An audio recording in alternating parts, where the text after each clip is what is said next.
உடல் எடையை குறைக்கிறதுக்கு எவ்வளவோ உணவுகள் மருந்துகள் இருந்தாலும் வாக்கிங் தான் ஒரு பெஸ்ட் எக்ஸசைஸ் அப்படிங்கிறது மக்கள் மனசுல பதிஞ்சிருச்சுங்க. இந்த வாக்கிங் நடைப்பயிற்சி எல்லாரும் செய்யலாமா?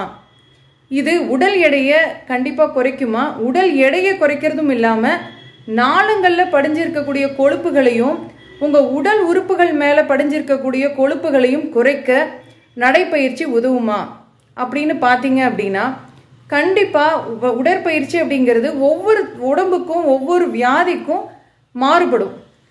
30 வயசுக்குள்ள இருக்கிறவங்களுக்கு எந்த கட்டுப்பாடுமே தேவையில்லை. கண்டிப்பா அவங்க நல்லா வாக்கிங் போகலாம், ஜாகிங் போகலாம், ரொம்ப நேரம் எக்ஸசைஸ் பண்ணலாம், எல்லாமே அவங்களுக்கு ஏற்புடையது. ஆனா ஆஃப்டர் 30 இயர்ஸ் அப்படிங்கும் பொழுது உங்களுடைய உடற்பயிற்சியில நீங்க ரொம்ப கவனமா இருக்கணும். நீங்க ரொம்ப நேரம் வாக்கிங் நடந்தா உங்க தோலுக்கு அடியில் இருக்கக்கூடிய கொழுப்புகள் கண்டிப்பா கரைய வாய்ப்பு இருக்குது.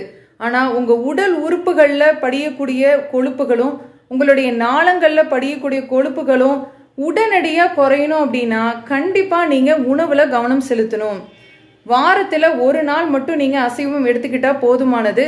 அதிகமான கொழுப்பு சார்ந்த உணவுகளை கட்டுப்படுத்தினா மட்டும்தான் உடல் உள்ளுறுப்புகள்லையும் நாளங்கள்லையும் படியக்கூடிய கொழுப்புகளை வராம நாம தடுக்க முடியும். மூட்டு தேய்மான பிரச்சனை இருக்கிறவங்க, ஜாயிண்ட் சம்பந்தமான ப்ராப்ளம் இருக்கிறவங்க எல்லாரும் நடைப்பயிற்சி செய்யும் பொழுது கண்டிப்பா அவங்களுக்கு மூட்டு வலி வர வாய்ப்பு இருக்குது.